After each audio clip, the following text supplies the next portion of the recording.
Okay, I am now recording. It is 7:05. We started the meeting about 2 minutes ago. We've said the pledge and we've approved the agenda, seconded by Dan, all in favor.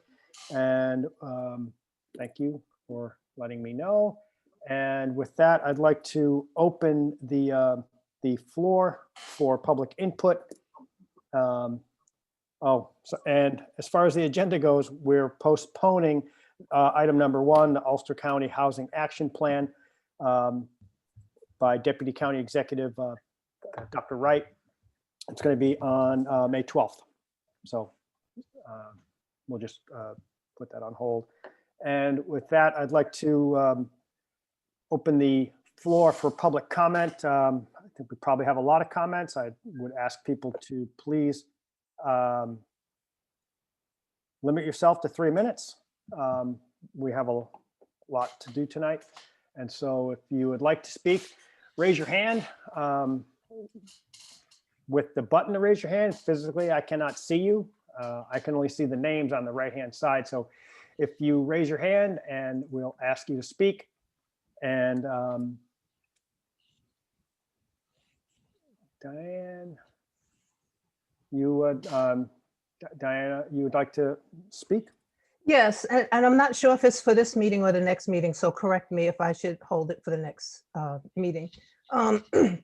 Over this weekend, well, my comment is, and it's kind of a question, can I ask a question as well, or is it just comments? We don't usually go back and forth, but Okay, so this is my concern. Over the weekend, I was just scrolling through Facebook and I came upon some information publicly by Mr. Nathan Tableman regarding stop signs, and I guess he has his own homemade camera where he can catch people. So while you may not want to answer questions, I'll just pose some to you, but you don't have to answer them at this point. One, I would just want to know, like, how does a stop sign get placed? What are the parameters? What are the preliminaries that happen for a stop sign to get placed? Also, is there any formality where town folks, or not town folks, this is the village, where village folks are considered when putting that in?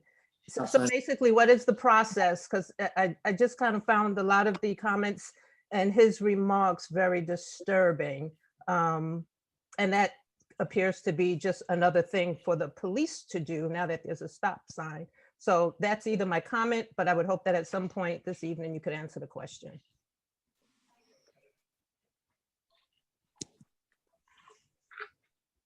Well, 39 people. Tom, Denton?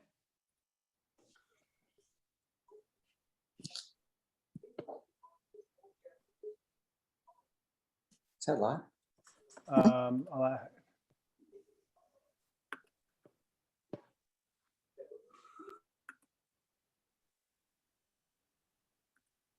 Okay, there we go. Thank you. Yeah, I'd like to just address the report of the Police Reform and Reinvention Committee. I believe that that report does not adequately address the data that has been presented about the budget of the police department and the low rate of crime and the high level of police deployments for activities like property surveillance that might be conducted by private interests.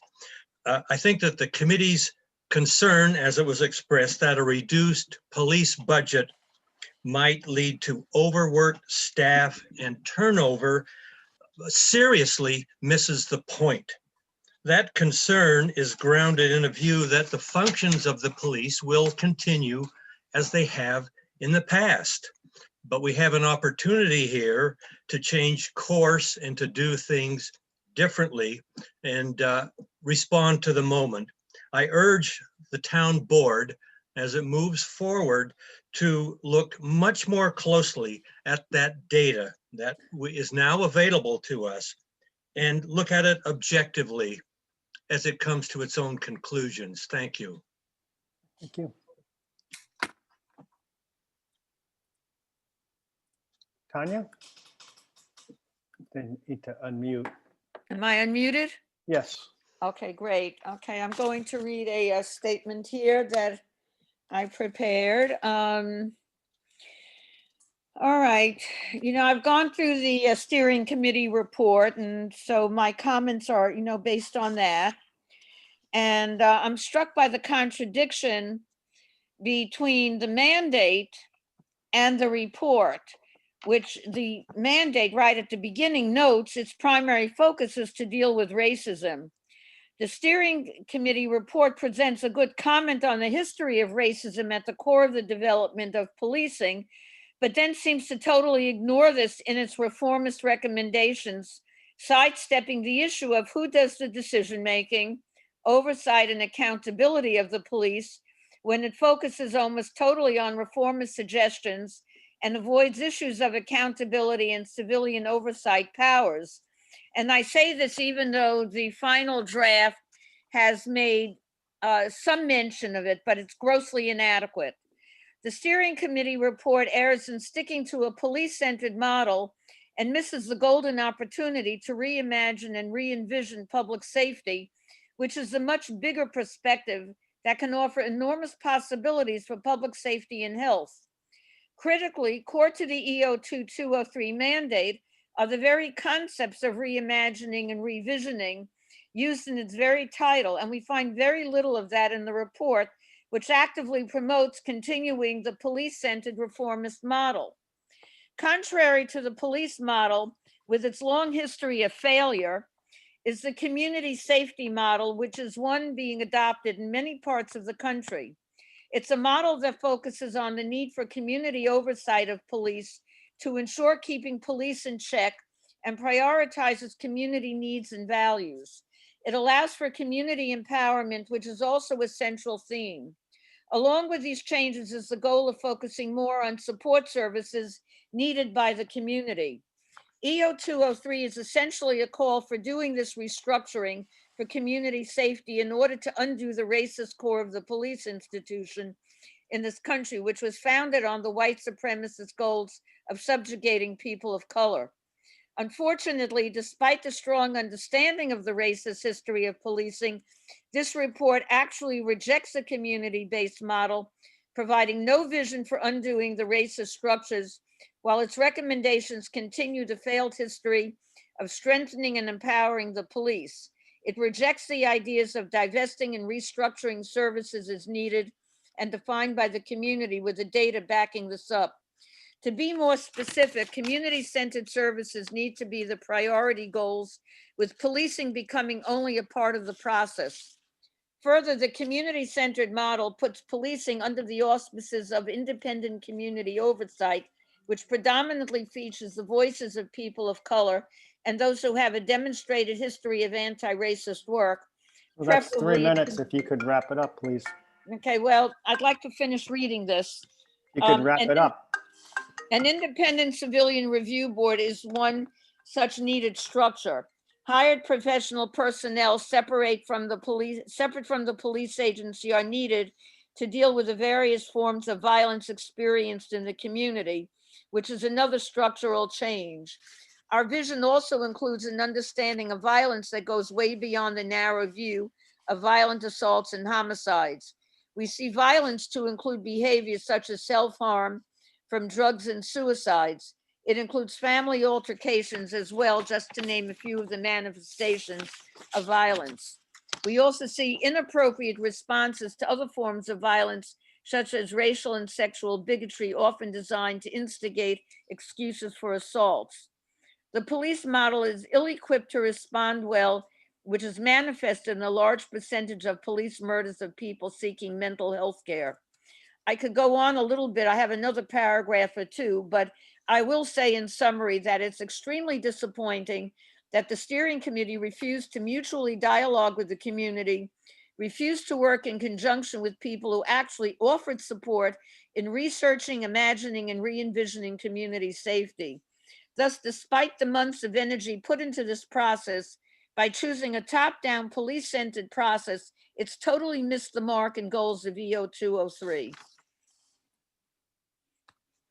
Thank you. Thank you. Juna. Yeah, hi, thanks. I'm gonna read a statement on behalf of Dan Schneedewind, who couldn't be here tonight. Dear board members, I want to begin by recognizing the amount of effort and time that went into the PRRC's report. All of the steering committee's members, as well as Dan in his role as liaison, demonstrated great generosity with their time. Given their many months of research, we were disappointed that the steering committee's report does not address the heart of the matter of policing in New Paltz. What does the NPPD actually do in New Paltz? What fills their hours? Who do they interact with? Why? What are the outcomes? For the first time, basic answers to these questions are widely available, and I encourage everyone to visit npresponsibledbudget.org to see the numbers for themselves.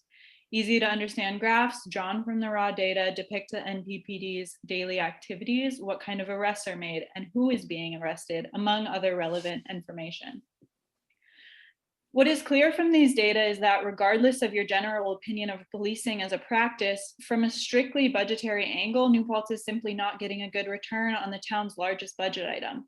Policing in New Paltz overwhelmingly involves charging young people who are statistically more likely to be low income and people of color in New Paltz with nonviolent crimes, traffic stops, noise violations, and disorderly conduct misdemeanors at a massive financial cost, to say nothing of the social cost. Indeed, marijuana possession, currently the 5th most common charge in New Paltz, will no longer be illegal in New York in the very near future.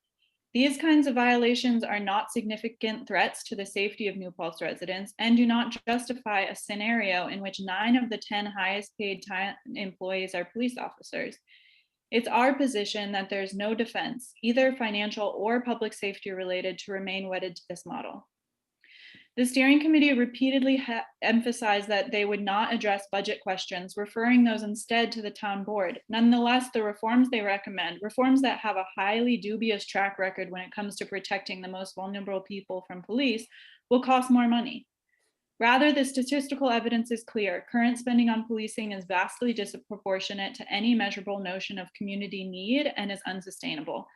Quite simply, if we apply the level of scrutiny that both boards regularly do to other departments and expenses, the town is not receiving an adequate return on investment for a $2.8 million budget item.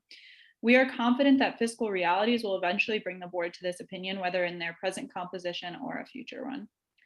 There is no question that the NPPD currently performs important functions. The question is, in a community like New Paltz, are those tasks best suited to be performed by police, given not only the fraught tradition of policing nationally, but also the size of the NPPD's budget slice?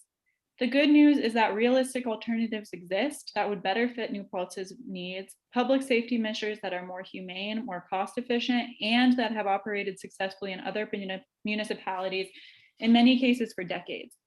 Unfortunately, the steering committee did not meaningfully engage with these models. Nonetheless, we remain confident that they will become increasingly appealing, both as more and more people rethink policing and as New Paltz budgetary flexibility continues to tighten. Thanks. Thank you. Jackie Brownstein. Thank you. I'm here to just say that I'm very concerned that New Paltz really take a very hard and creative look at the development of low income and affordable housing. It's going to be crucial as we move forward as a community. And as you know, Ulster County is facing a current crisis with the availability of affordable housing. And as we move post-COVID, that's going to increase to even a greater degree. And I'm disappointed that Evelyn Wright isn't here today, but very happy that you're having her. And we'll look forward to her presentation on May 12th. I would urge both boards to listen very carefully. I've heard her, and the conclusions that they have come through during with the housing plan, I think are very relevant for New Paltz. And I'm anxious to hear how both the village and the town move forward with some of the suggestions and needs that are in the plan. Thank you. Sorry for the late notice on canceling. Tom?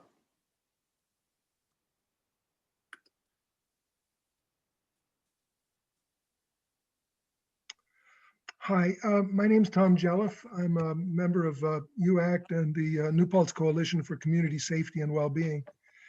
The final town police reform and reinvention report opposes, quote, defunding the police, even though it acknowledges that the concept had wide support in the community and that it means reducing the police budget to fund alternative services such as mental health response teams. We prefer to call this approach divest, reinvest. The report offers three rationales for opposing police funding reductions, each more or less unsupported by evidence. First, the report claims that New Paltz would lose state county mental health services if it funded such services itself. We aren't told why that would be, but we believe that the most important thing at this stage is for the community to envision what is possible. Laws and regulations can be changed or worked around. Secondly, the report claims that the New Paltz police force would be overextended. The report cites no supporting crime and staffing trends. We documented large long-term crime reductions in New Paltz, just as the number of officers remained level and the budget grew. New Paltz now has more officers per 1,000 residents than other Ulster County towns with much higher crime rates. And the report does not consider that police responsibilities could be cut back. Thirdly, the report suggests spending even more on salaries to reduce turnover among officers. Again, no support, even as 9 of the 10 highest paid New Paltz employees are in the police department. On the other hand, there are powerful reasons to adopt a divest, reinvest strategy. Following New Paltz Unified for a Responsible Budget, we recommend reducing the police budget of $2.8 million by 25%, gradually through attrition. First reason that I want to cite here is less officers means fewer discretionary contacts between police and citizens. For many in our community, such contacts are fraught with threat and risk, as voiced by students and others in the aftermath of the Paul Eccles case. Secondly, divestment comes along with cutting back on police responsibilities better handled by social workers, or as in the case of vacant property checks, by other civilians. Thirdly, there are the opportunities for reinvesting the resulting $700,000. Not a huge sum, but a down payment on the idea of shifting away from reactive and punitive law enforcement towards proactive, caring concern for all forms of violence and harm. We tentatively proposed enhancement of mental health services and restorative justice, subject to further community discussion and consensus building. Thank you. Thank you. Harper? All right, thank you. Yeah, I'd feel sorry, everybody's got good statements. And this feels maybe a little basic or out of place, but I just want to say that I don't really understand the thinking behind recommendations that are about sort of improving police relations with the community, because the police have just so much unilateral power. They can hit, imprison, kill, legally affect us, and we literally cannot touch them and can't touch their budget and physically cannot touch them, of course.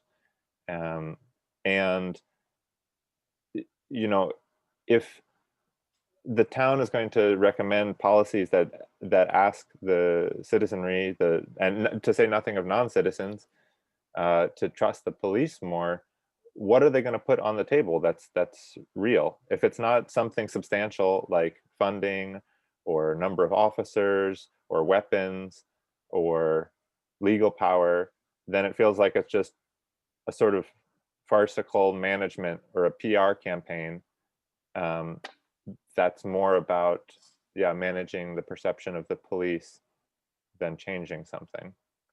I also wanted to bring up that the New Paltz Police Department still hasn't released disciplinary records despite FOIL requests since the repeal of 50A months ago. And the department's policy has been to not release complaints that weren't substantiated, that are about a complaint that didn't end up with saying, okay, we agree there's something bad that happened here. But in February, a federal New York Court of Appeals ruled that police departments do need to disclose these records in their entirety, and that they can't withhold unsubstantiated complaints. So we tried to refoil these disciplinary records, and the police department responded that, quote, because the records were compiled in a disciplinary proceeding in which there was no determination to the effect that the employee or employees engaged in misconduct, they would still be withheld. So it seems like the federal appeals court said yes, you have to release all the disciplinary records regardless, and then the NPPD simply says they're not going to do that. So how is that possible? It feels like it just is sort of another instantiation of being unable to touch or affect at all the police. So thank you. That's my comment.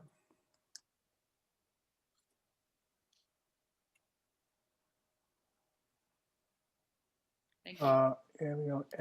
Edgar. Can you hear me? Yes. Thank you.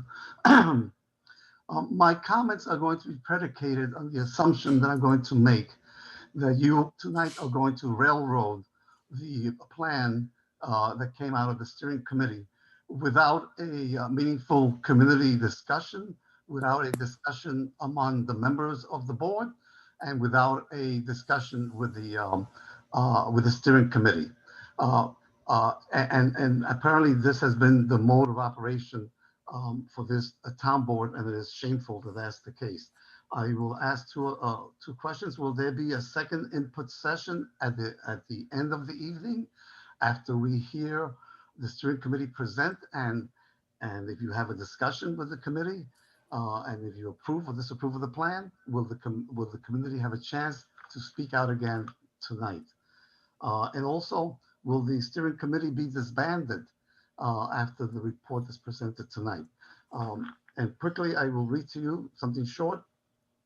I'll use my 3 minutes to ask the dissatisfied community of New Paltz to continue the struggle and not to despair because of the shameful, undemocratic, and disrespectful behavior of the town board and the steering committee.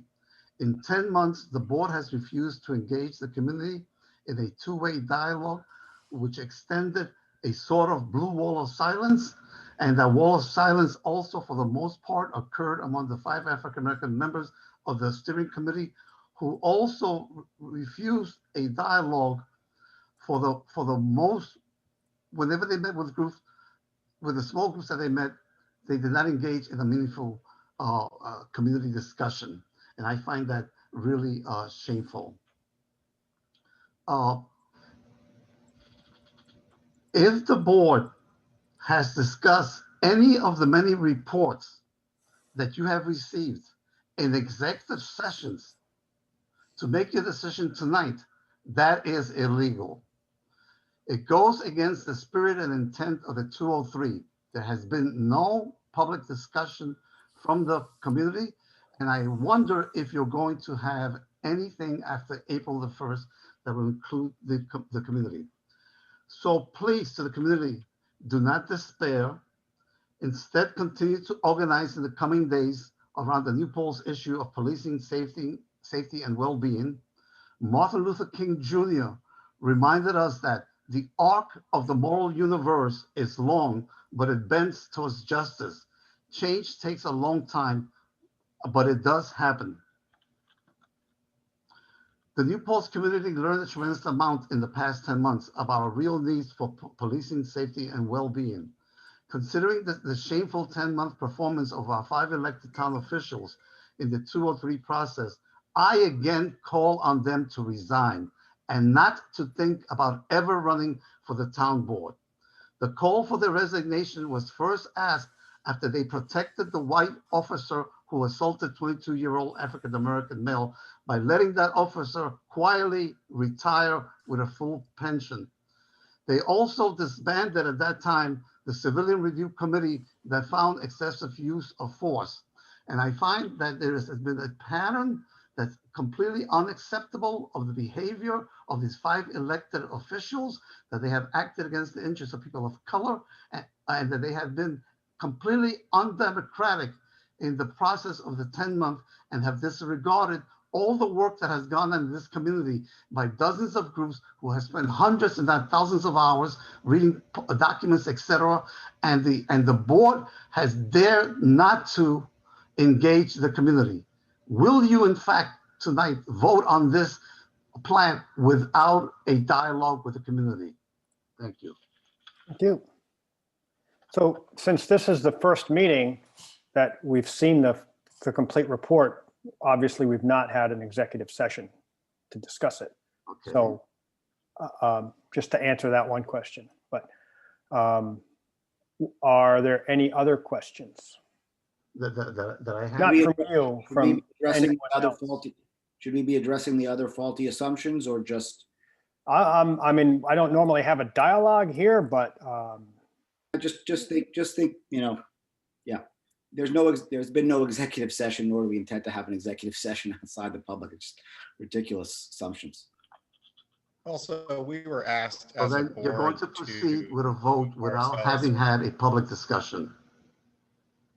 I just want to, for the record, say that early on in this conversation, it was asked by a lot of the community members who have spoken today that the town board at large remove ourselves from the conversation, which is what we have done. And we've empowered other community members to lead that. They've held almost 20 meetings and 3 forums with community members as well. So that's the process. We've been very open about that, and that largely came from a number of the people who have also spoken today. But I'm also happy to talk further about the report after we hear from the committee as well, and then we can go on from there too. would anyone else like to make a comment before we move on to the meeting? Maggie?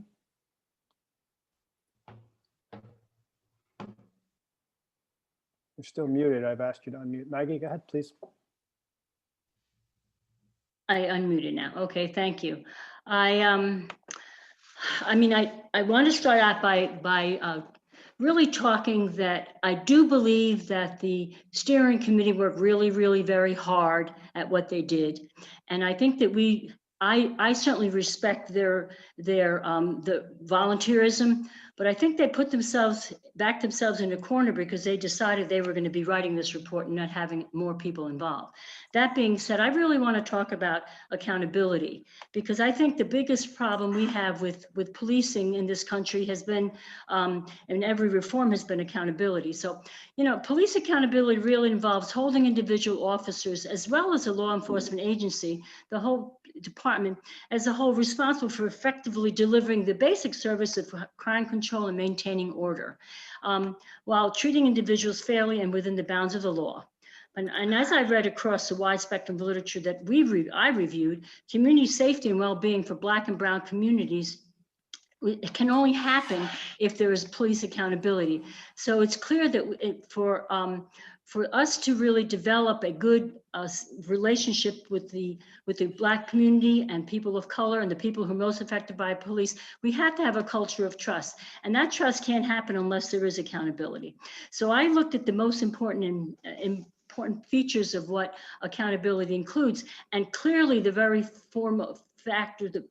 very important factor is independent community oversight of the police.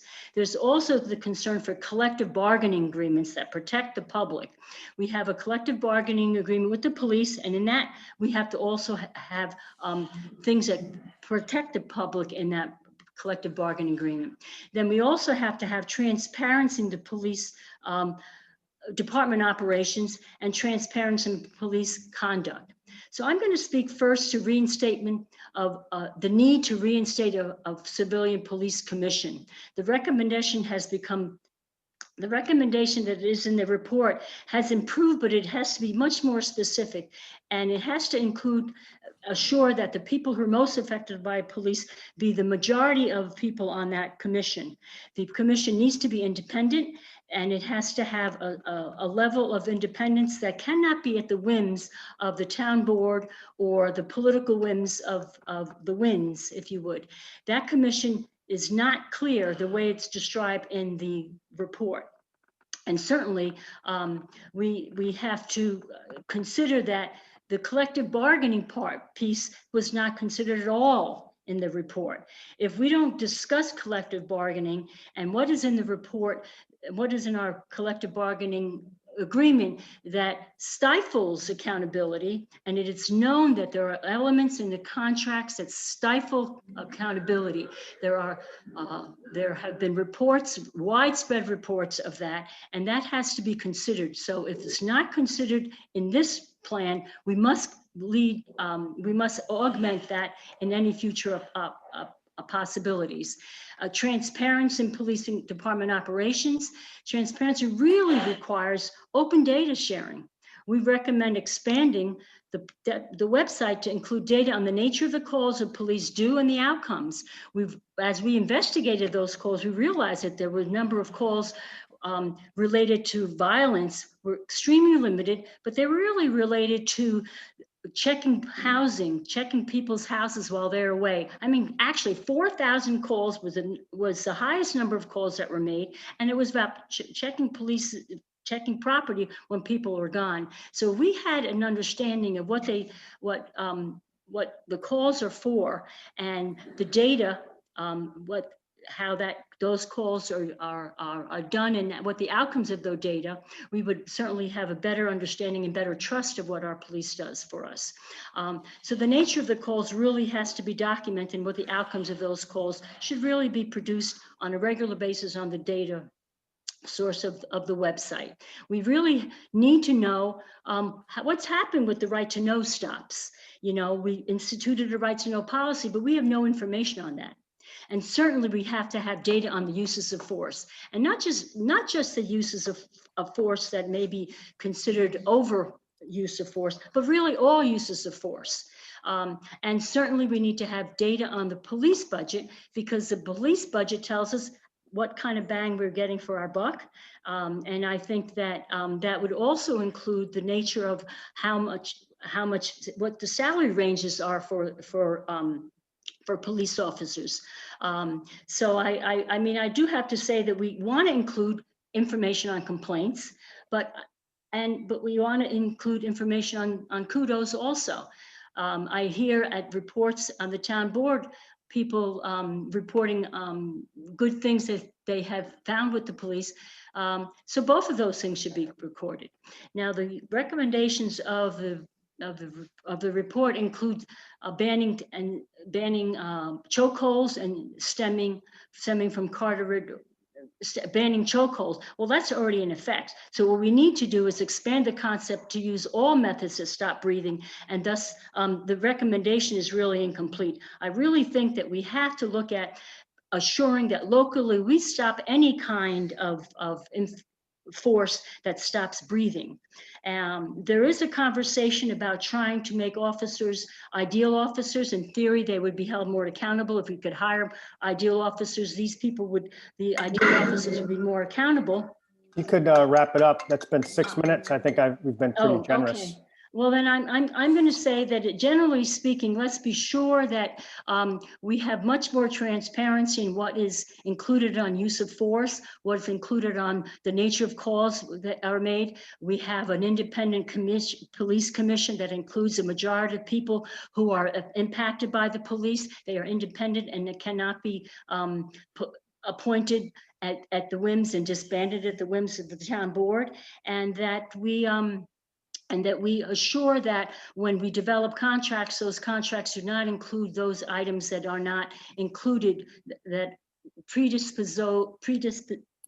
that create a situation where the police are protected in areas that they should not be protected. Thank you. Thank you. I don't see any hands raised. We will move on to the item number 2, the natural resources inventory. Just so people know, we were asked to wait. Jen Berry has another meeting. She's going to be here soon. So we're not trying to delay anything, but this should be a pretty short presentation, natural resources inventory presentation. I'm going to hand it over to Amanda and Janelle.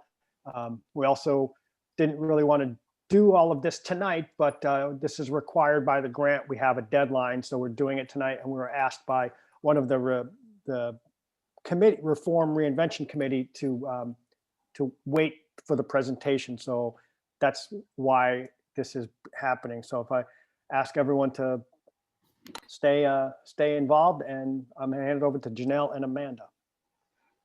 Thank you, Neil. I'm just going to quickly share screen. Okay.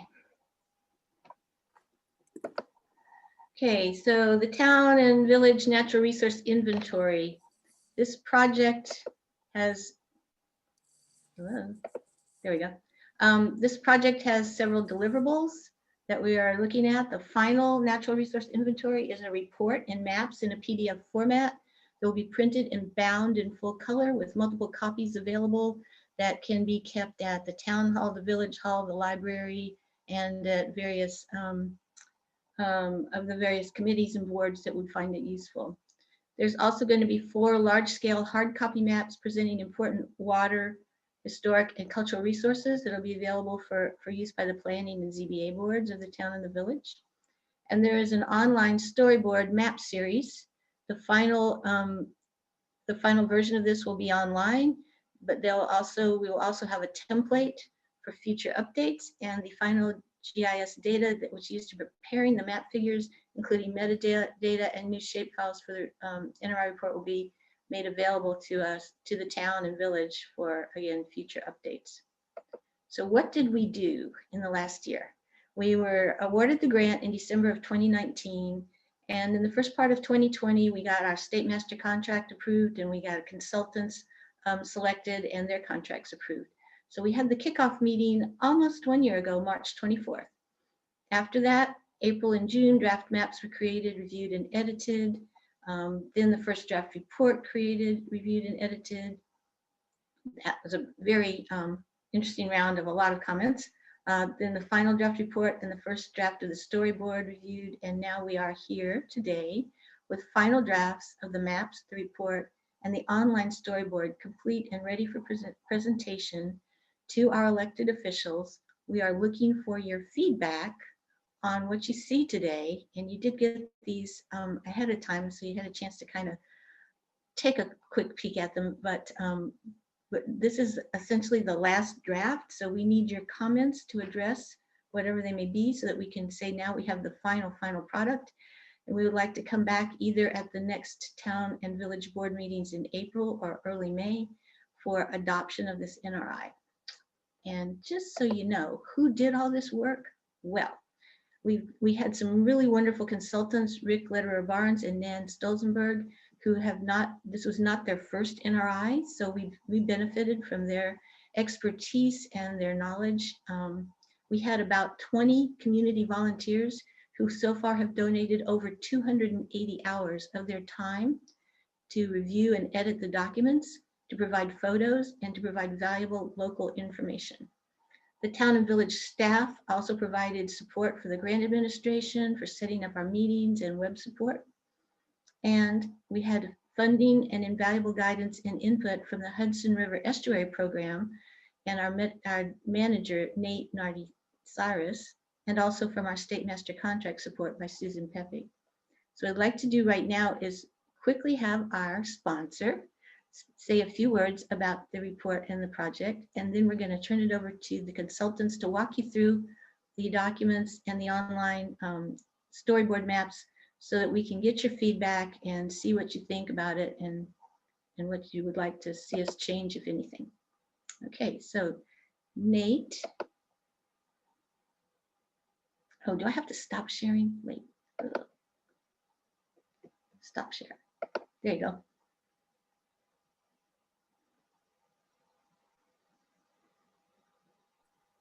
So we'll just need to make any of them co-hosts. I'm not sure who they are. So, So Amanda Nate, or Nate Janelle, you guys Nardi can Cyrus, do right? that too. Yeah. Do you see Nate? Can you let him talk? If you see him, you can make him a co-host. I can do it. All right, I've been unmuted, so Okay. All right. thank you. Yay. Yeah, well, thank you, Amanda, and I'll keep it pretty short, but I'm just excited to see the culmination of over this year of hard work by the New Paltz NRI Working Group and the consultants, Rick Lederer Barnes and Nan Stolzenberg. I just want to say that, as a one-stop shop for all the relevant natural resources information for the community, an NRI serves as the foundation from which all other municipal planning can be based now. New Paltz has worked hard to create a number of other important natural resource planning documents, including the open space plan and community preservation plan. But this NRI is going to provide a new level of detail and clarity that's really not available anywhere else. In addition, the accompanying web map tool is really going to help make the NRI even more accessible to municipal boards, committees, project applicants, students, teachers, and citizens of the town and village. So as a representative of the DC Hudson River Estuary Program, the funder of this project, I just want to thank you all for your commitment to the project and just to the protection of our shared natural resources in general. All right, thank you. Okay, so Rick. Yes, thank you. Hi, I've got a quick presentation prepared. Not sure if I have the ability to share. Not at the moment, no. So I'll need that ability. I wasn't sure how to make him a co-host.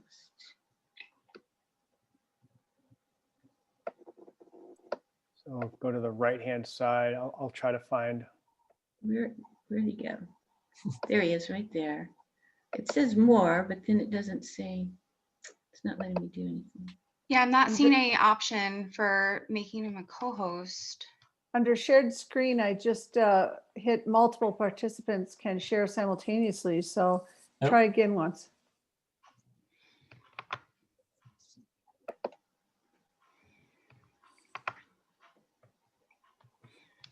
All right, looks like, hang on, let me see if I can get this. There we go.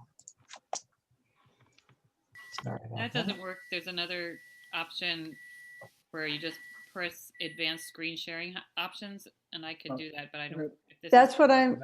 He's a co-host. He should be able to share the screen. All right, there we go. So Great. hopefully you're Okay, there we seeing go. that. And let me see if I can get the presentation going here. Okay. Hopefully you're seeing the PowerPoint now. So yes, so between Amanda and Nate, I think we've covered how we got here. So I'm just going to dive right into the plan. Oh, that was not expected. There we go. So just real quick, I'm just going to go over what an NRI is beyond what's already been stated. So Rick, I'm just seeing the storyboard. I'm not seeing a PowerPoint. You're seeing the story map? Uh-huh. Okay, hang on. Let me, yay, technology. Let's stop this. Oh, come on. Seriously. Close that.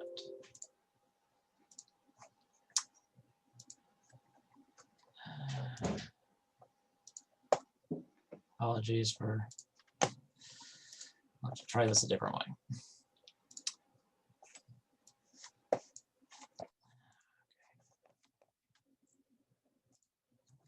Switch to this. Okay. Now we're seeing it. Okay. I'm not going to do the presentation mode just because I'm concerned it's not going to work now. Okay, so again, quick overview. What is an NRI? Who can use it?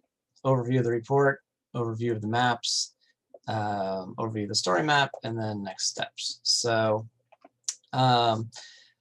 as Nate mentioned, an NRI is a conservation tool that can identify, map, and describe important natural resources in the municipality.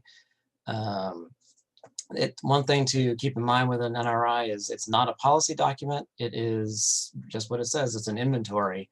So it's sort of the nuts and bolts. This is what exists in the town and village as far as natural resources. It does list threats to those resources, but does not get into necessarily how to protect that. That's up to the boards to decide.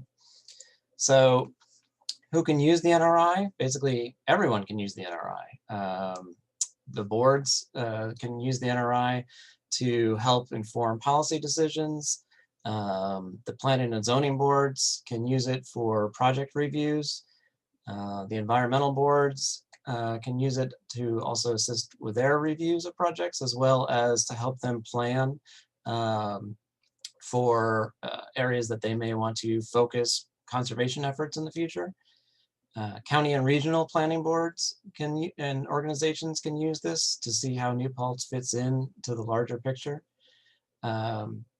Conservation organizations, both local and regional, can also use this information to prioritize where maybe conservation efforts are most needed. And landowners can use this, whether they're thinking about developing their land, and they can use the resources in the NRI to help understand what may be on their land and steer their development into less sensitive areas. And also just landowners who are generally curious about what may be on their land or the area around them. So as Amanda mentioned, the report was completed last month. We had extensive input from the committee, as well as DEC, the Hudson River Estuary Program. We were not starting from scratch. There was over 17 reports done for New Paltz and the area around New Paltz that we referenced in going through, going back, starting with the 1995 comprehensive plan, all the way up to the recently completed community preservation plan.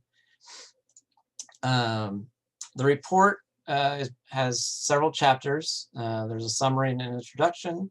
There's a chapter on understanding how to use the NRI, a chapter on the regional context, how New Paltz fits in with the region, and then the resources, which are physical and geological resources, water resources, habitats and wildlife, climate resiliency, conserved and public lands, cultural resources, and then threats to those resources and conservation partners that can assist the town and village.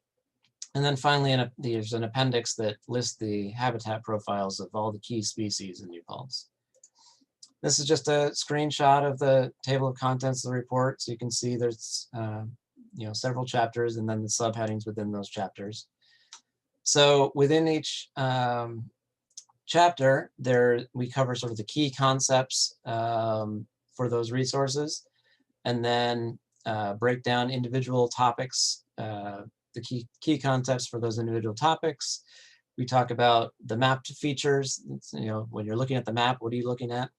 And then, how these different concepts relate specifically to New Paltz. At the end of the chapter, there's references if people want to learn more information, and then of course the maps.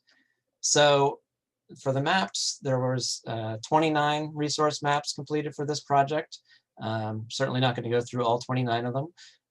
This is the first map you'll see when you read the report. This gives a general overview of the town and village. Many of the layers on this map follow through on all the other maps, wetlands and streams and the road network, things like that. And then we move into sort of the regional context. New Paltz is not an island. This map is depicting sort of the land cover in the New Paltz region. So greens are forest, yellow and browns are agricultural, pinks and reds are the developed areas. Then we move into physical resources. This map is showing geology, superficial geology of the New Paltz area. But we also have maps for bedrock geology and topography, etc. Water resources is an important chapter, of course. This map is just showing the watersheds of New Paltz. This is actually sort of a custom layer that was created for New Paltz. We worked with the chair of the ENCB to be able to depict watersheds for all the named streams in New Paltz, as well as some of the other large tributaries to the Wallkill. Habitats and wildlife. This is the longest chapter in the report. There's several maps associated with that, starting with the regional look. How does New Paltz fit in with the region? There's several large biodiversity areas around New Paltz, large forest blocks, etc.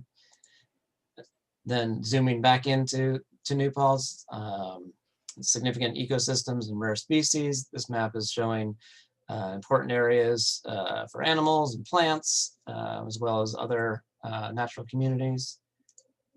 Climate resiliency is important. Nature Conservancy did a study looking at landscapes and habitats and areas where if temperatures change moving into the future and precipitation changes, how easy is it for creatures to find new homes, basically. And so the better the climate resiliency, the better chance those species have to adapt to climate change. Cultural resources, another important topic. So the sort of the human aspect in New Paltz. This map is showing the conservation and recreation lands, as well as trails and things like that. The dark greens are the protected lands in New Paltz that have some element of public access, not necessarily the entire property, but at least part of the property. Sort of the middle greens are protected lands that have limited or no public access, but they're conserved for habitat or other reasons. And then the pale green is the Mohawk Preserve land, which is sort of quasi-public land. Also showing the trail networks, local trails on the Mohawk Preserve and Millbrook Preserve, and then more regional trails like the Wallkill Valley Rail Trail and the Empire State Trail. Land cover is another topic. This is data that Ulster County provided, was completed by the University of Vermont. This is 1 meter data, so it's high resolution. And we actually modified their data. They have low vegetation as a category, which basically is anything that's vegetated that's not forest land. And we broke that out into agricultural land and recreational fields to make it more useful. Speaking of agriculture, another important topic in New Paltz, this map showing existing agricultural locations, soils, etc. So, again, there's a lot of these maps. As I said, there's 29 of them. There's a lot of detail on them, and I encourage you to take the time and look at them in more detail. But another way to look at these maps is to use the story map, and that is an online version of all these maps, and it allows you to zoom in on any area that you're interested in. You can turn on and off layers, but one thing to keep in mind with the story map is it's not a substitute for field surveys. This is not survey quality data. You would still need to have an ecologist go out and survey species, a land surveyor go out and flag where wetlands are, etc. But it's a way to get a first pass to help people understand certain lands. So I'm going to attempt to demo and see if I can now switch to this. There we go. So this is the story map. So when you first launch it, this is the intro page. It explains what it is, a lot of the things that I just mentioned. There's a key on the left that explains how to use the map. You can turn on the layers. You can change the base map if you want to look at an air photo instead of the topo map, search for an address, etc. So it's a series of maps similar to in the report, based on the key resources. So physical resources, water resources, wildlife and habitat resources, climate resiliency, cultural, and land uses. And then within that, you can drill down and look at different things. So just to give you a quick demo for one of them, so I'll look at the wildlife and habitat resources. On the left, there's an overview of the map itself, and then underneath it explains all the different layers and all the things you can look at. So if you wanted to, you can click the little magnifying glass and type in an address. I'm just going to go to a parcel that's owned by the town of New Paltz. And then if I want to look at different layers, I can turn on the layers, and I can actually turn on all the layers at once. And depending upon how far zoomed in you are, not everything's going to show because we don't want to sort of over interpret the data. So you'll see a lot of things are grayed out, but if I pull back a little bit, now everything for the most part is turned on. And so let's say I'm interested in this area right here. I can click the map. And of course, it doesn't want to work at the moment because it's technology and fun stuff. But in theory, if you click the map, you would get a pop-up that would show you, what resources are there. You can tab through the different layers and, see. I'm just going to try one other one just to see if they come up. Okay, that one did. So this is telling me this is Trib 13 of the Millbrook, or otherwise known as Millbrook. I just want to turn on a couple other layers just so you can see how this works. So you'll see like a 1 of 2 that informs you that there's more than one thing, so you can tab through and get more information. If you've been looking at the map for a while, you've been zooming in and around, you want to get back to the town extent, there's bookmarks in here to go to the town or zoom into the village. There's measuring tools if you want to know how far something is. How far is this possible wetland from this house over here, or I want to measure how big is this wetland.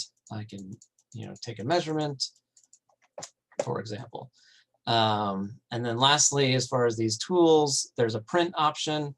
The print option, if you click that, it actually uses an online server to create a PDF, which you can then download or print to your own printer.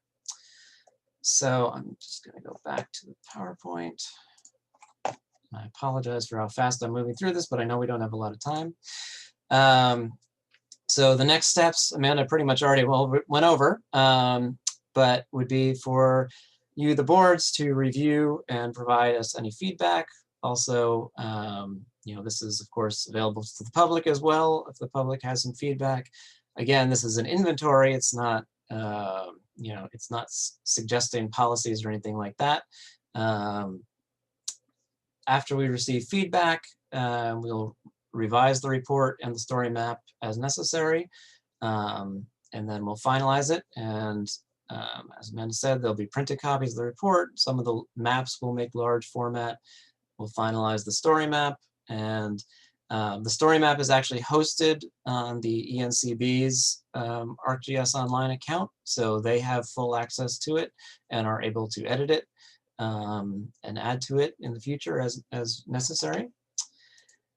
And as Amanda said, there was a lot of people involved in this. The Climate Smart Task Force was the lead, but the NCB was involved, CWASP, Historic Preservation Commission, Environmental Policy Board, and several other individuals. So thank you. And if there's any questions, I'm happy to answer them. And hopefully you'll have a chance to look through everything. And if you have any feedback, we're happy to hear it.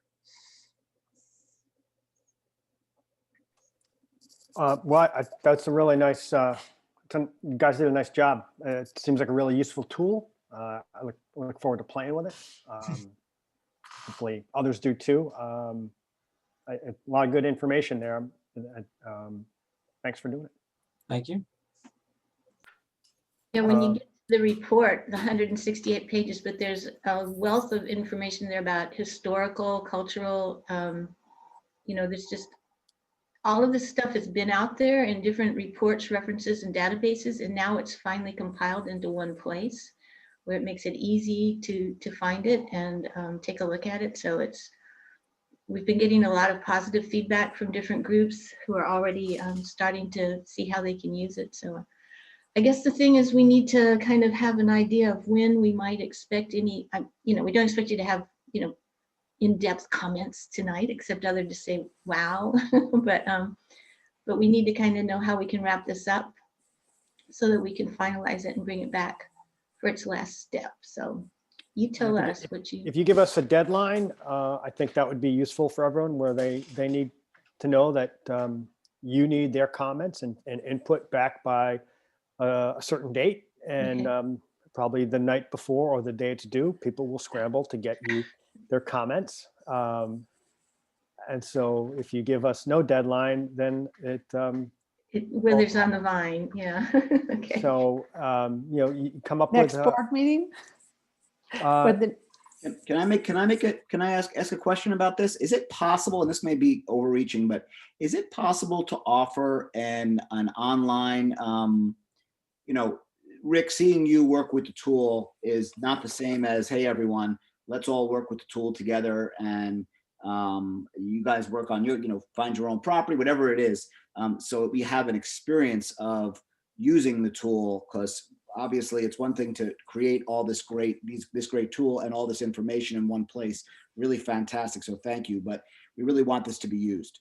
And I think the best way to get it used is to have people start using it, especially if you're looking for feedback on what works well and what maybe need a little tweaking. So I wonder if you offered a session for folks who are likely users of this or who are interested in using it, and say, hey, we're going to run a little practice session so everyone's going to get a chance to use it. Is that possible? I think, yes, I think we could probably try to set something like that up.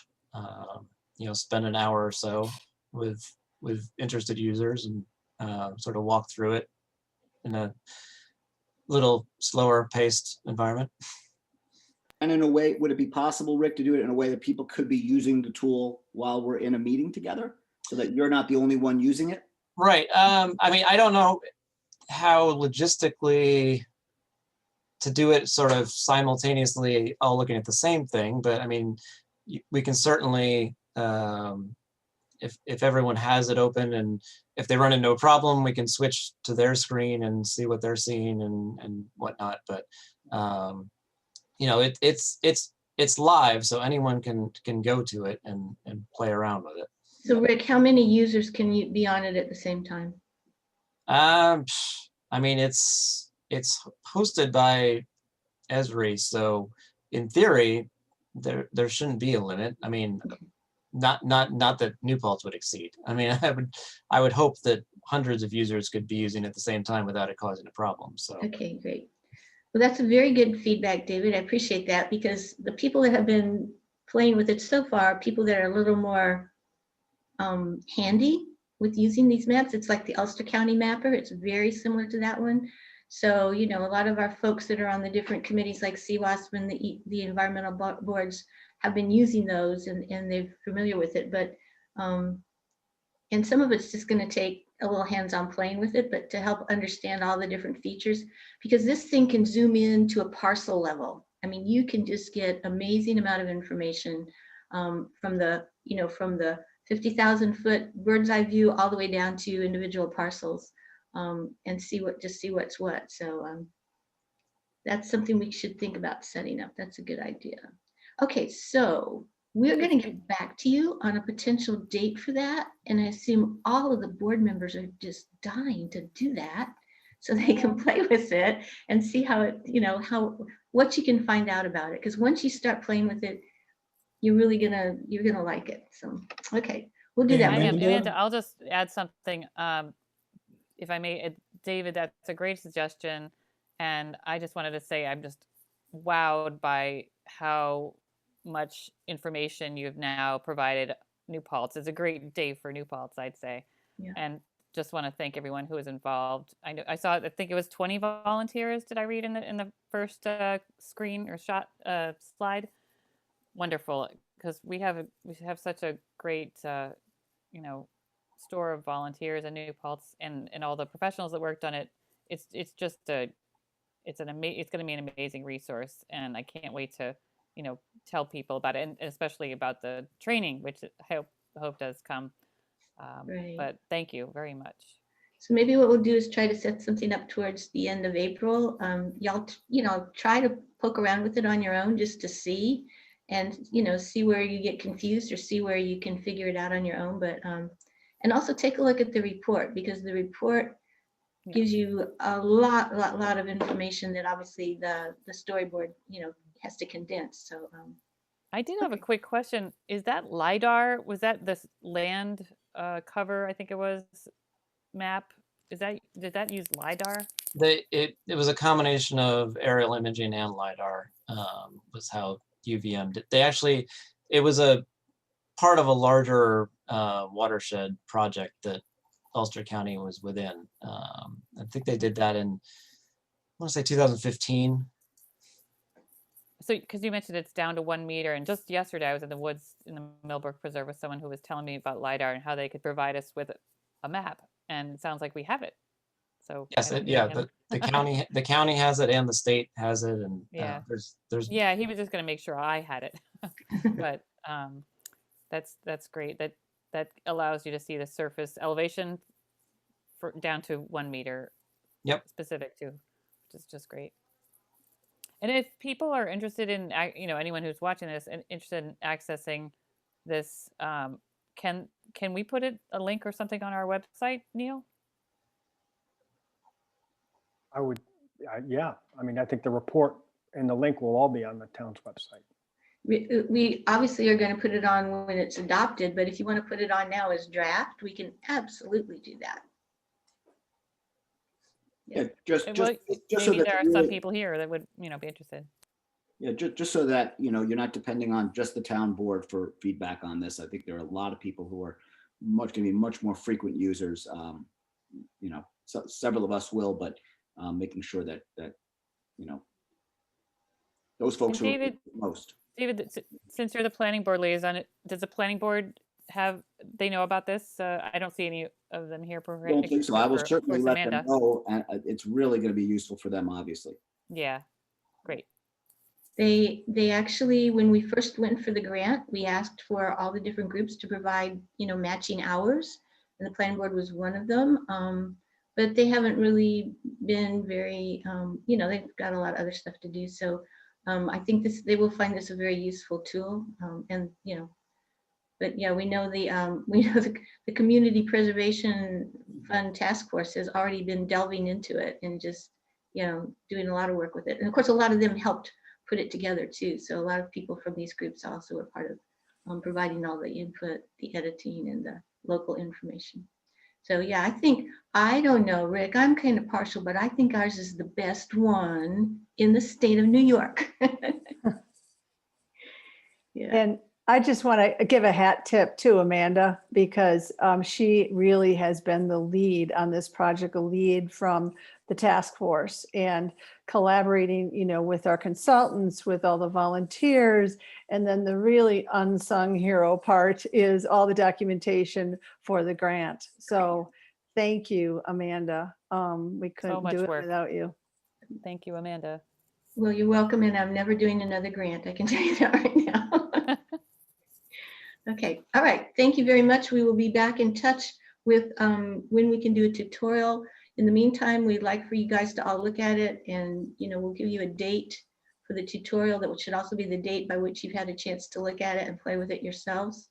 And we'll put that out. I think the tutorial will be a good idea, but even more powerful if you actually do play with it a little bit yourself, because then you'll naturally have questions. Whereas if you don't look at it until the tutorial, it won't be as productive. And I'm noticing, like in Zoom here, we can do breakout rooms. So potentially we could even have, different leveled rooms or different kinds of questions. So we'll have to think about that. Okay, great. Thank All you. right. Thank you very much. We'll be back. All right, thanks. And I think the committee is all here for the Police Reform Reimagination Collaborative. And so I would like to hand it over to them. I think I've all made you co-hosts.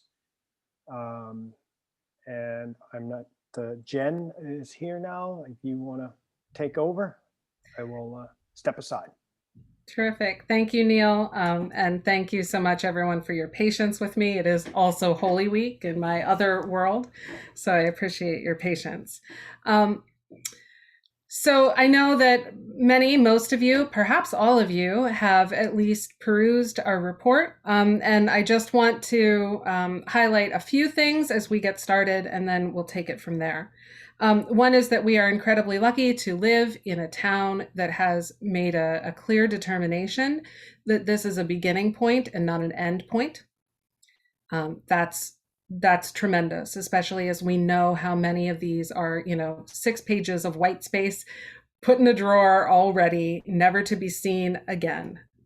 So, we're starting from a very different place. And I think that that's really important to mention. I think it's also worth noting that the majority of the people who we interacted with were white. And so that was, our task was not just to please people. Our task was to make policing safer and more responsive for those who are most policed, for people of color. So that was where we put our energies. That's where we were mandated to put our energies. So I think that that's also needs to be highlighted. That being said, we sought out the information that we needed and the insights that we needed. You can see the official meetings that we had, and I know that doesn't even cover the unofficial meetings that each of us had separate from when all of us were together. There are some things that were outside of our scope that we heard repeatedly. And so, while we have mentioned them, we have undoubtedly not addressed them in ways that feel completely satisfactory because they were outside of our purview, right? So we can point to mental health services, but mental health services are outside of the purview of what we were given to do.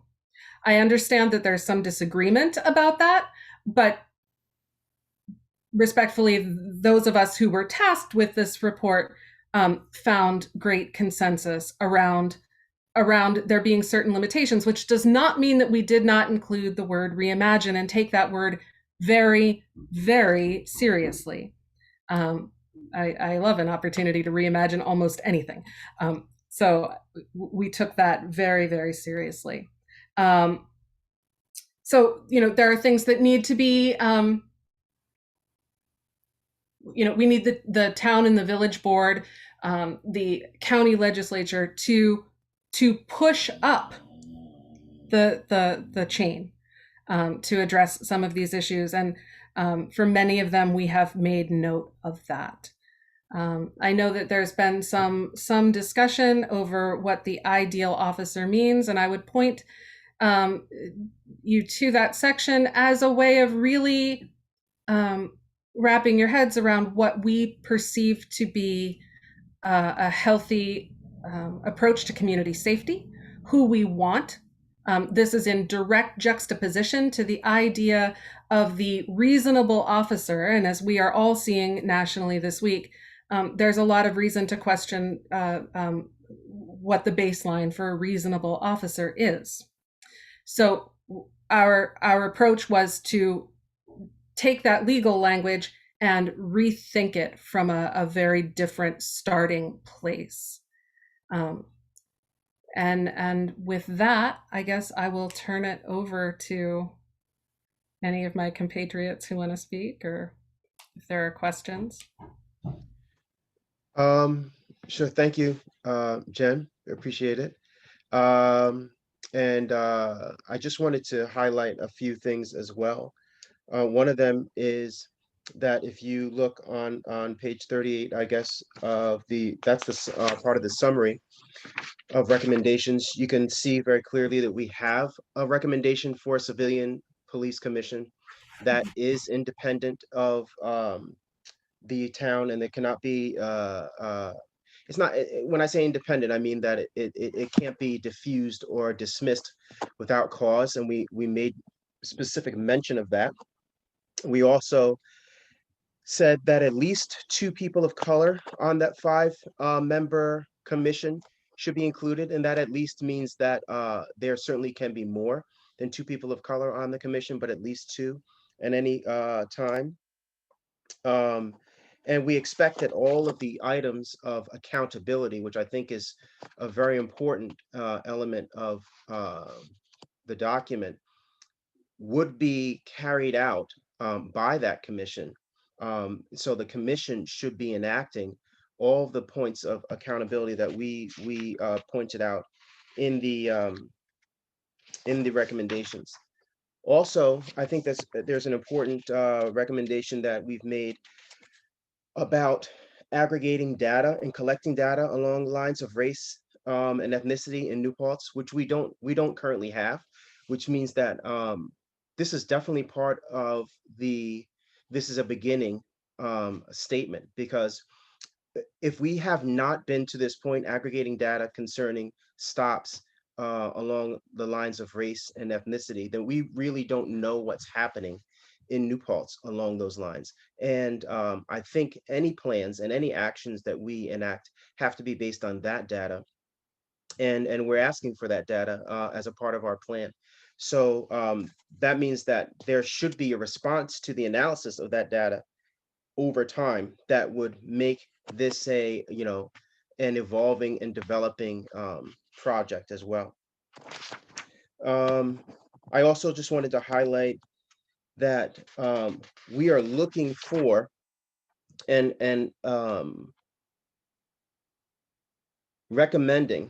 we recommended a very specific de-escalation training, but we think that that de-escalation training should be at the forefront of police training in New Paltz, and that we should have the absolute cutting edge of de-escalation training, because we think that, of course, police are going to interact at times where the potential for conflict is going to be high. That's why police are often called. And when police officers enter into that zone, I think our police officers need to be first and foremost people that have skill and will and desire to de-escalate all situations and not move to violence. I mean, I think that that's the key. And if you look at this report in its entirety, you'll see that we're looking for a cultural shift in the way that police interact with our community and the way that they intentionally interact with members of color in the community that are people of color. But I said this before when we introduced the draft, the attention to the police in New Paltz as being a solution to dealing with the overall history of race and racism in this town is it's an incomplete approach, and we need comprehensive cultural shifting that includes the police. But the overemphasis on solving all of this through the police institution, I think, is misdirected to a degree. Thank you for your time. And Albert, you've brought up another thought. I think that this is not unique to New Paltz. I think that this is true of most communities, possibly all. I think that where we as individuals and where we as community institutions think we are on a continuum of cultural competency is here, and where we actually are is here, right? And so one of our recommendations is an assessment tool, and the idea is that when community leaders, first of all, model having I get to say this, having a come to Jesus moment about where they really are on this continuum, on this spectrum, and can own, I'm not where I thought I was, I'm not where I want to be, and I'm going to do the work to get to where I need to be, when that is comprehensive. And I understand that the town board can't make this happen, but when the school board and the school administration, and preferably all of the teachers, take such an assessment, and the town and the village boards take an assessment, and every government employee takes the assessment, and then we can say, this is where we actually are. Now we have increased, I think, that broader participation in moving toward an anti-racist perspective and a way of being in community. Because right now we're still, there's still tolerance model talk, right? And I don't know anybody who's like, I sign up, I want to be tolerated. That's a tolerance model is ancient history. We need to be an anti-racist community, not a tolerant one.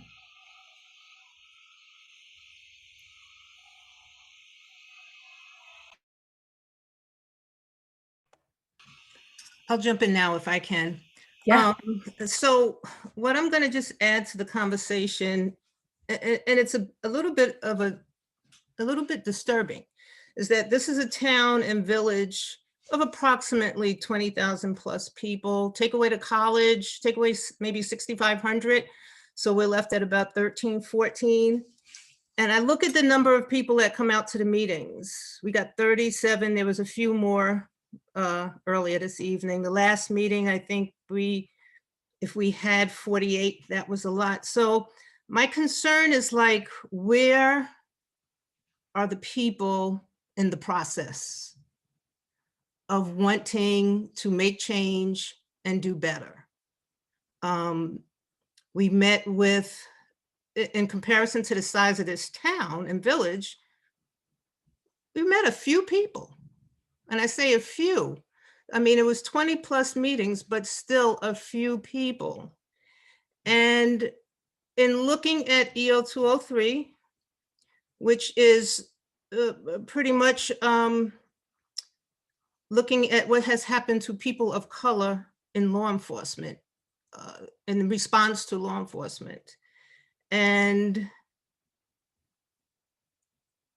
what was brought to the table, for the most part, had nothing to do with people of color. So for 5 people of color to be sitting around waiting to hear what people have to say about people of color and law enforcement, it wasn't much.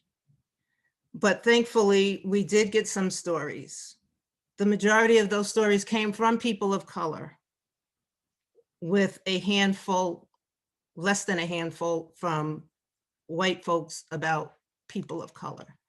So there's a lot of work to do here. And certainly the 5 of us can't do it, and I'm not signing up to do it. Other folks have to do it, because the people of color cannot go out and beg and make people change. It has to come from within. We can share our stories and hope that that adds to change, but we really need everybody's input to do this. So walking away from this, but I'm going to remain hopeful that it's going to get better, because I just believe it will. And I'm just hopeful for that. So what I would say in terms of what we did a lot of work. It's a lot of work, a lot of research. At the end of the day, are we making everybody happy? Absolutely not. We heard that tonight.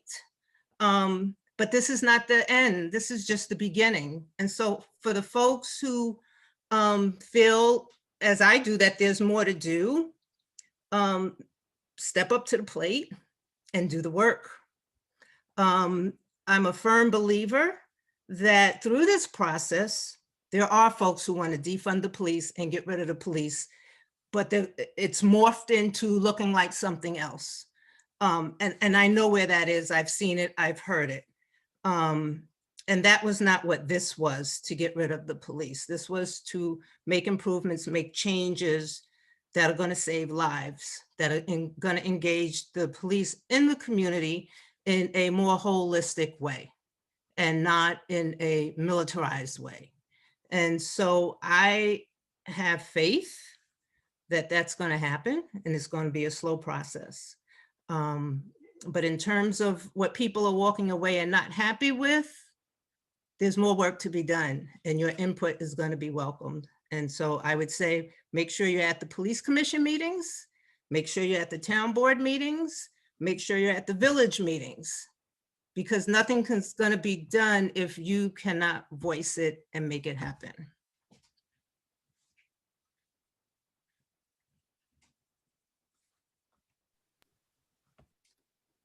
I honestly don't have anything more to add. I think that my colleagues were excellent in pointing out the important parts and also addressing even the comments of the public. And it is important to note that even after holding our sessions and writing the report, we went back again and incorporated the public comments that were relevant and that we could address. And so I would just, again, emphasize what Diana said, and you have to do your part as well. It's not enough just to say all these things that we should be doing and what we can do in this short amount of time.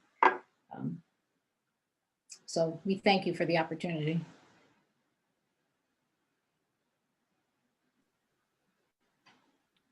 Well, thank you. It's not sure if all of you have had a chance to speak. I don't know if Randall's here, if you wanted to say anything, if not. It's just the four of us, Neil. Okay, great. Well, I mean, I'll start off. I just wanted to say thank you so much for doing this. It's never easy. I appreciate all the hard work you put in, reaching out to people, you know, but you know, as Diana said, this is the beginning and not the end. And I think we all agree with that. That you know, my hope with all of this was that you would do the hard work and meet with people and lay the foundation so we can build and move forward. And thank you very much. I really appreciate it. Yeah, I'd just like to jump in and really, I got a chance to read all, I think it's 48 pages now of this report. Just overwhelmed with gratitude for your work. Really, I feel like you really nailed giving us, giving this town like a playbook, like the beginning of a playbook for this is the direction we should be headed as a community in so many different areas of our policing. You didn't give us all the plays, but that we're going to have to come up with some of those plays. And I don't mean we, the town board. Hopefully we begin by reinstating a civilian police commission and start getting to work together on really looking at your priorities. I really enjoyed that you prioritized each of your recommendations with when this needs to get done and who's responsible for it. Super useful. And I think this is something that is not just going to be filed away, but we really look at, you know, remember, these are the recommendations and they all struck me as incredibly relevant, sometimes more summary than I know a lot of people would like the actual answers on everything. But I don't think that is fair to ask. And I think it is the community that is going to have to come up with the details and the plays for this playbook.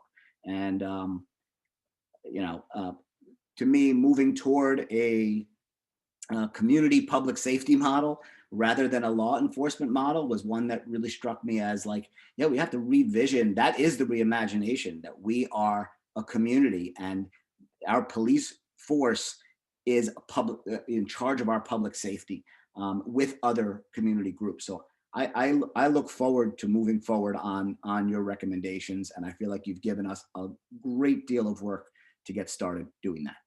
Thank you. No, one other thing I would say with regard to the police, with their task, they have a heavy task in terms of, you know, what they do day to day.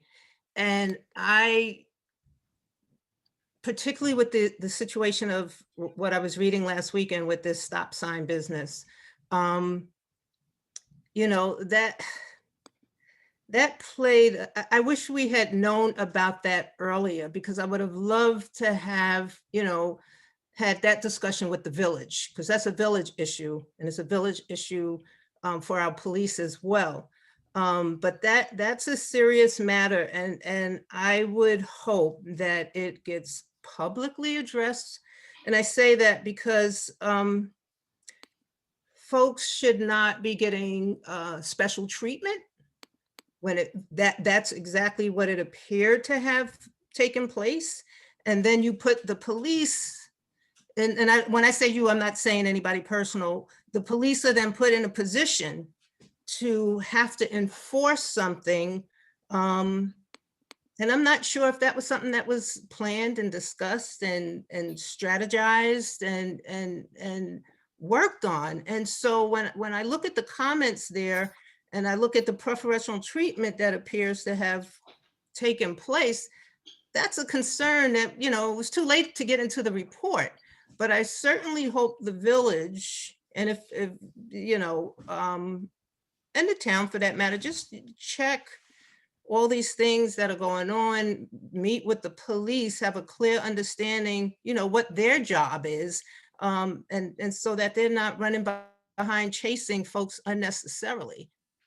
So I would just add that little bit of piece to it. It's not in the report because it came to my attention too late and by chance.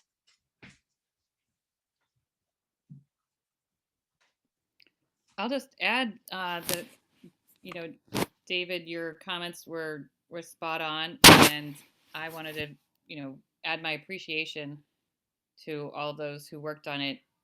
This incredible piece of work that, you know, I'm going to be thinking about long after the first, you know, after the first reading. But the ideas that are presented are such a wonderful starting point for the work we need to do. I do hope more and more people get involved, and we'll have a lot of work to do, and it'll be very important. And I just know that it will be a goal of mine to make sure it remains a priority to move this forward and realize some of the things that you have you know, put so much work into researching and providing for us in really clear, digestible fashion. I also, like David said, I'm very much interested in the community safety versus law enforcement. You know, these sort of aha moments happened while reading, especially that section. I thought the ideal officer was also fascinating, and de-escalation training that really spoke to me as well. So I'm very excited for and just so appreciative of your work. So I want to second all of that. I read the report, and it brought so many ideas into my mind of how best we can start trying to put ourselves in the mind of somebody who's very, very different from us, from my daily life, from what I do. And then also, I think one thing that I noticed from your report, which was really important about reimagining, was also understanding why somebody will have an abject fear of presenting themselves to a police officer and somebody won't. I've been taking undocumented, mostly Central Americans and Mexicans, to get vaccinated. Their fear of military personnel is so deep that they won't go get shots. I've been taking them, and they've been having these amazing experiences at the fairgrounds. Everybody's been super nice. All their documents are in other languages.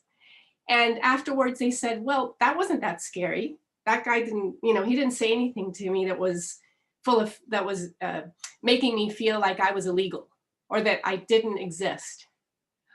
And that just hit me so deeply, because it makes you realize that somebody who has the power to enforce the law can make you feel invisible. And that has to stop. So reading your report made me again think of the work that we have to do, which you guys keep on saying is such the key to making this happen, because you have to put yourself in the position and the mind of the person who is experiencing that moment. And that is so difficult to do, because you're just you. You're not that person. You have a completely different experience. So if we can start reimagining by being the people who were in this police reform committee, who have had a very different experience and view of dealing with enforcement, then maybe we can begin to do the work that we have to do. but it starts with that. So thank you for doing that for us. Really appreciate it.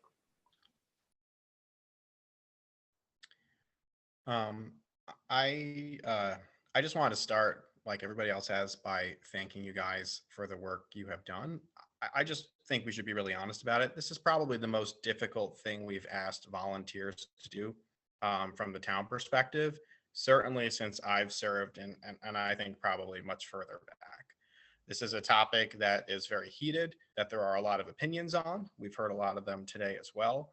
There are people who are afraid to participate in these conversations. And I also think it's important to acknowledge that often when it comes to government participation as well, that also tends to allow people who often have a certain level of privilege to participate. It's very hard to really talk to the community at large. And I don't think we talk about that enough.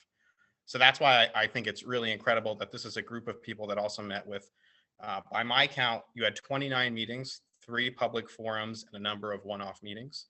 This was an initiative that was created by Governor Andrew Cuomo, where he kind of left largely a blank canvas. I know we've referenced EOC 203 a lot. There really is not a ton of detail here. And this is very much about what we as a community do with it. I've reviewed a lot of other submissions from municipalities, and I'm going to be very candid and say that I think ours is head and shoulders above most of them. Even the makeup of our group, I think, illustrates something completely different than the large makeup of most of these others, even just within our own county, let alone the state as well. And I don't think that we should forget that.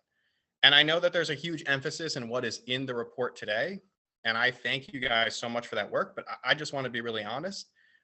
This report could have everything you agree with it, and then the town board or the police commission can literally put it on a shelf and move on. I think I've consistently heard from this group, and I can speak for myself and say that that's not what we want to do. We want to continue this conversation, because really at the crux of what I think this executive order was about was to create this dialogue and start this conversation that is frankly uncomfortable to have.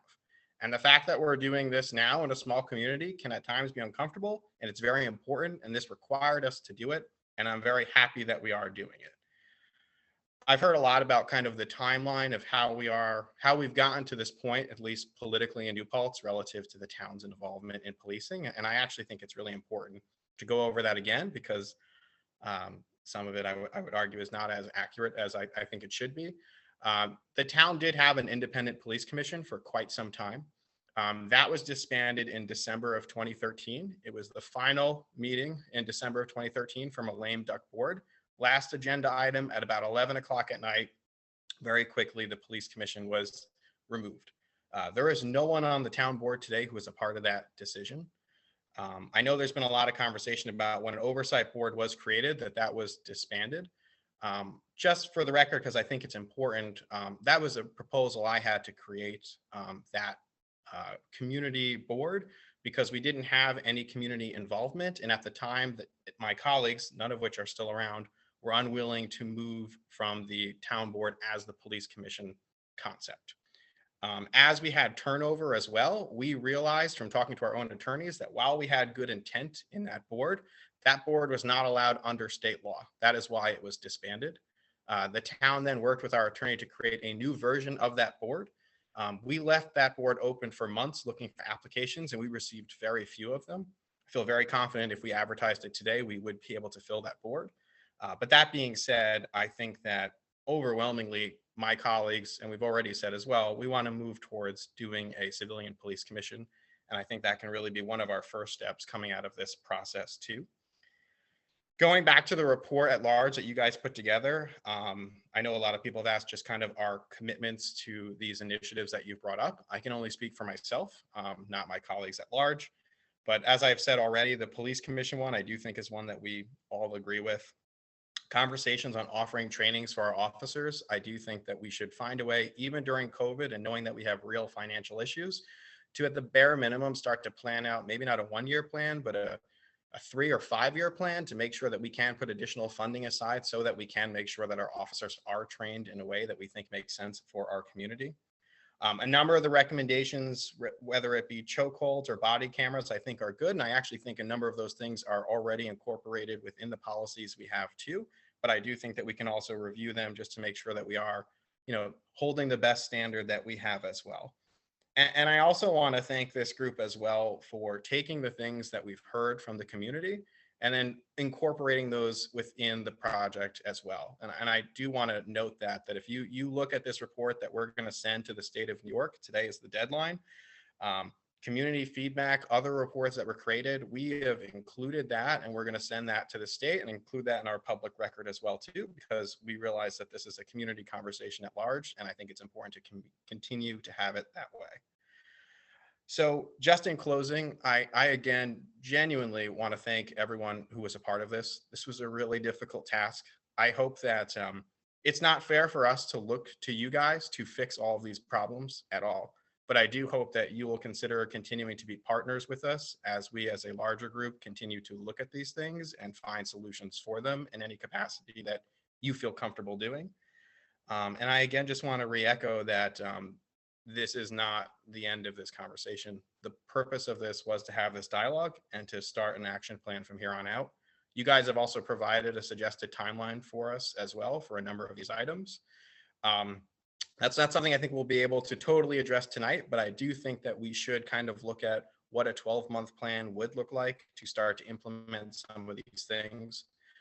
Obviously, at the town, we have an over $10 million budget, and we oversee a lot of other items besides the police, but this is a major issue of concern, and it's something that our community really wants us to look at, and I do think that we should make that a commitment in the upcoming weeks, months, and years as well. Thank you.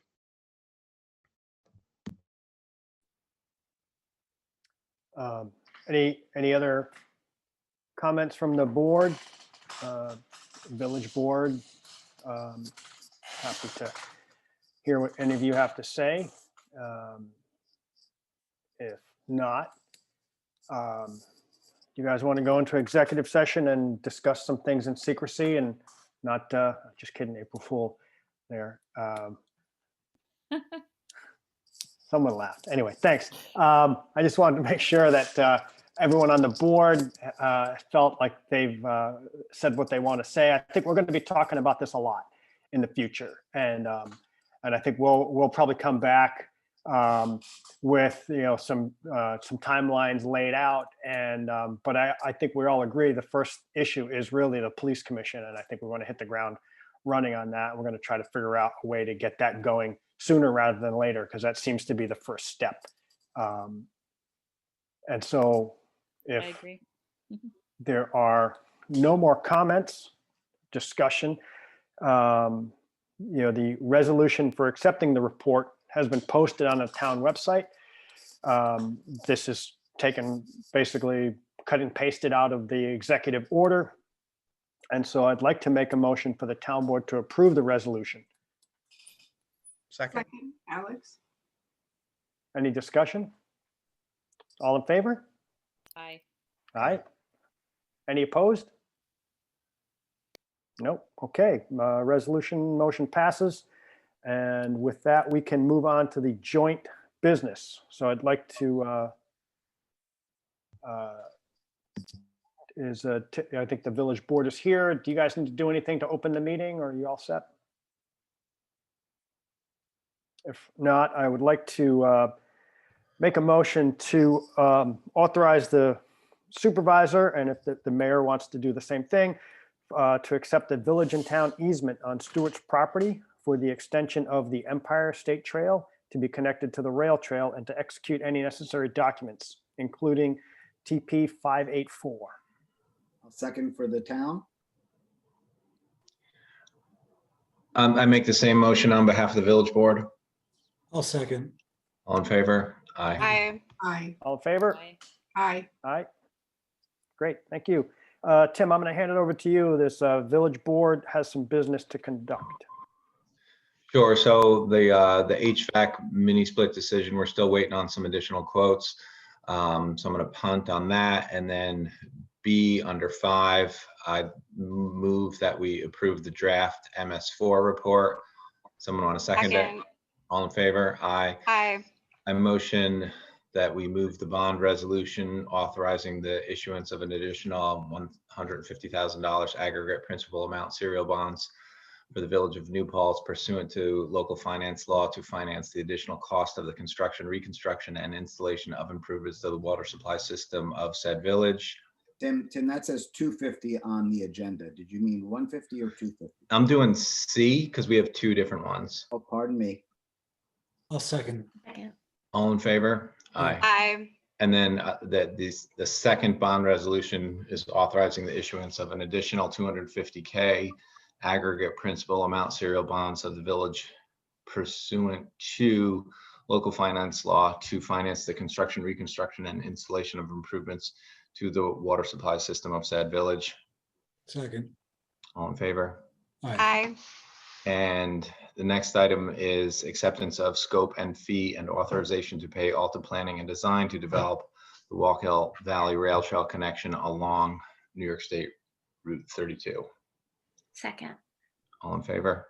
Aye. Aye. That's all we had. I can also take a second to address Diana's question about the stop sign that was installed at the top of Pencil Hill Road. So that was installed at exactly the same time that we were installing new stop signs at the four-way stop at Hasbrook and Tricor Ave for the playground. So all of these stop signs were installed with pedestrian safety in mind. And we get requests regularly from individuals who want stop signs placed here, there, or everywhere. And the process that we generally follow is like, well, what would make the most sense for vehicles? What would make the most sense for pedestrians? We meet with police, we meet with planners, we meet with engineers. So the stop sign that was placed at the top of Pencil Hill Road, the concept was this would be a good place for stop signs because it's a heavily used area by pedestrians, and especially because Pencil Hill is a very narrow road. You regularly see two vehicles trying to get up and down that street. The thinking by the village board at the time was to install a way to keep cars a little bit more under control. What I would love to see is all vehicles obey stop sign laws, and we have hundreds of stop signs in the village, and it would be much better if vehicles followed stop sign laws. We have to do our best to make things as safe as possible for vehicles and do a whole lot more to make things safer for pedestrians. And that's why we do things like install stop signs. So, there's absolutely no preferential treatment that was ever considered for any neighbor because we put in a stop sign. Great. And so you guys can stick around for the rest of the meeting. Oh, I thought I was muted there. If not, we'll move on to the town board meeting resolution number 1, renewing the community choice aggregation. Resolution's been posted on the town website. I'd like to make a motion to approve the resolution.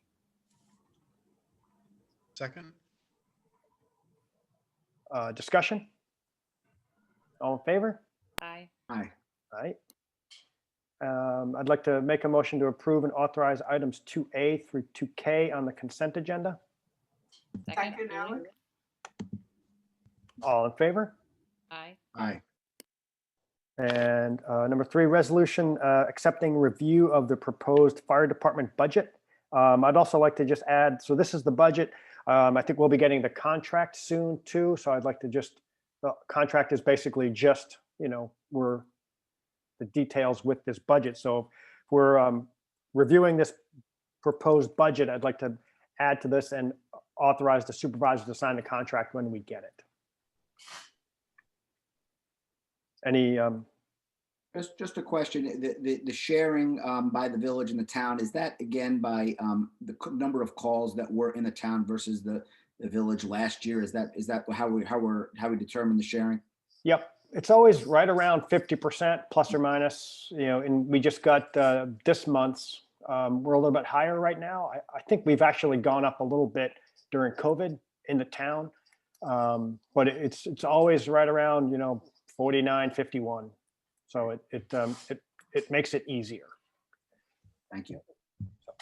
I'd like to just throw out there too, that when we look at these numbers, like I just looked at the numbers for the month of March, and it was like a hair over 50% for the town outside the village, which includes the throughway. But what the village also includes is the college. So, you know, in the month of March, it was like 22% college, 20-something% village, and the majority plus 50% were in the town outside the village. Yeah. So, did I have a second? Second, Alex. All in favor? Aye. And so this last one is we got a request to look at the water bill meter charge for account for a house on Holland Lane. They're asking us to waive we have a surcharge for manually reading the meters. They're asking us to waive that surcharge. We've sent some other emails around today. Just to be clear, this person, they knew they were going to incur the surcharge for each reading until they actually, not even until when they got the new meter installed. They just have to sign up for the new meter. They declined to have a new meter installed and accepted the surcharge. And then after they paid the surcharge for a while, then they're asking that it be waived retroactively. We still, that's been the policy. They kind of knew what they were signing up for. I get it. You don't want to pay it, but you kind of knew going in. I'd be willing to set up a payment plan for this, but I'm happy to see what the board, if they have anything they would like to comment on. If not, I'd maybe authorize make a motion to authorize the supervisor to offer a payment plan, for this one. And even, we talked about at the last meeting, I was going to contact the attorney that came on and spoke with us. I've been trying to pull together some information, but I'd like to maybe offer them a payment plan as well. I like the idea of a payment plan, Neil. I think that's good. I wasn't aware of the fact that this individual had actually, been told many times that this was going to happen and that these were incurred knowingly. So I would have to agree with being charged the surcharge and with a payment plan. Anything else? Yeah, Neil, if you can't see a rationale for waiving any, I guess I'm in agreement, but is that the case, just to be sure? I mean, for this, the person, when the person declined to have the new meter installed initially, they were told there will be a $50 a month service charge, and they said that's fine. And when they've spoken to Gene, they knew there was going to be a service charge. I think now they realize it adds up very quickly. And that's one of the reasons we have the service charge, is because, we're trying to get people to switch to the new meters because, one, they're more accurate. Two, it saves the town labor. We don't have to send someone out there to read them. And so we save money. Right. I understand that. I'm just wondering, because it to me is odd that they would have done that. They would have said that's fine. And I'm trying to remember what the letter to us said. And did they say that was the case in the letter, or was there a different? I mean, the letter didn't necessarily reflect the conversations that they've had with the town staff. So that when they spoke on the phone to people, they were also told, well, if you don't want to pay the service charge, all you have to do is sign up. And we kind of gave people that option because sometimes it may take, especially during COVID, you may not feel comfortable having someone come in your house, certainly not last summer or year. And so even if you don't have to have the new meter installed, all you have to do is sign up to get the new meter installed.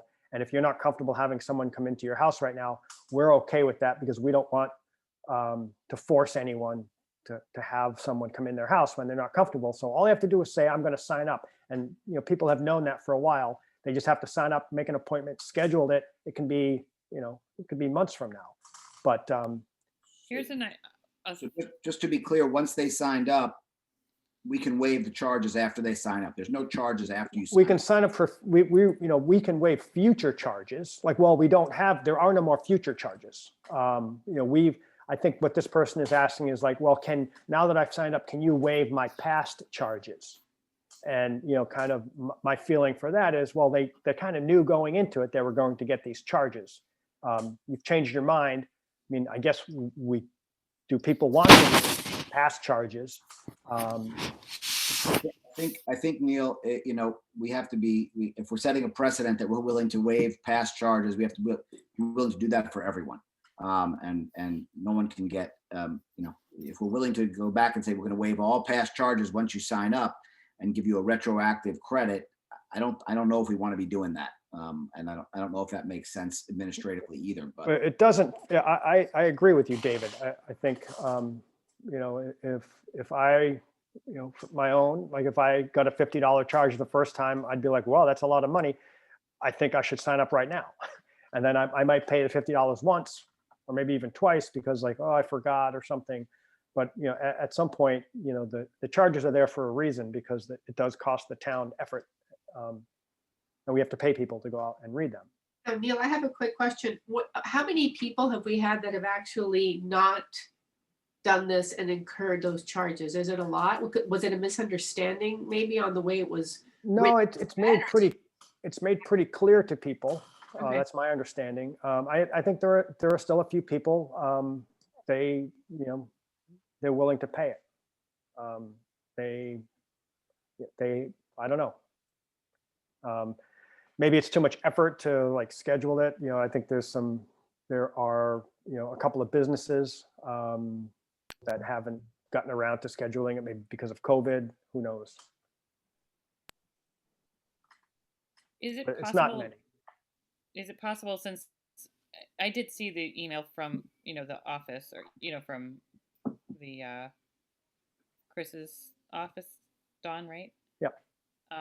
And so I just wonder, does the resident we're talking about know about what information she provided so that there might be a response to that?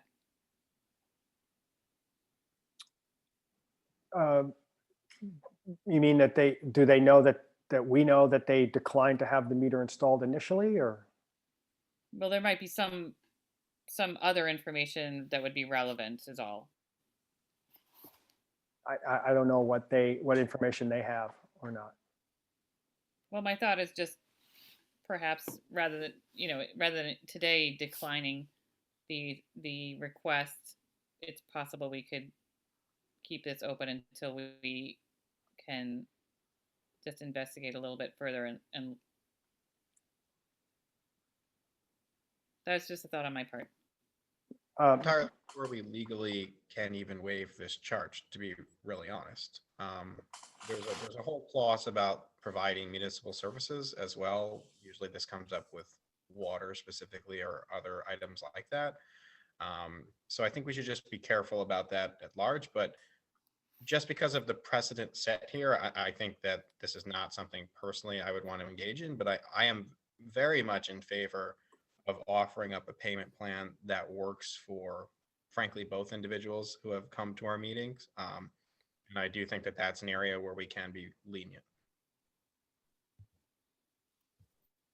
Yeah, I do know we can't gift services. Oops, Dan's frozen. Yeah, Dan, you froze. Yeah, you're back. What? I mean, barring any additional information that's found out in talking to this person, I would like to offer. I think several of us feel like a payment plan offered to them and encouragement to come on in and sign up and then stop receiving that charge, and we'll eliminate it immediately. Is the proposal I would make. I would second that. Yeah, I would agree with that too. All in favor? Aye. Aye. All right. Any opposed? That's all we got. Thank you, everyone. Thank you.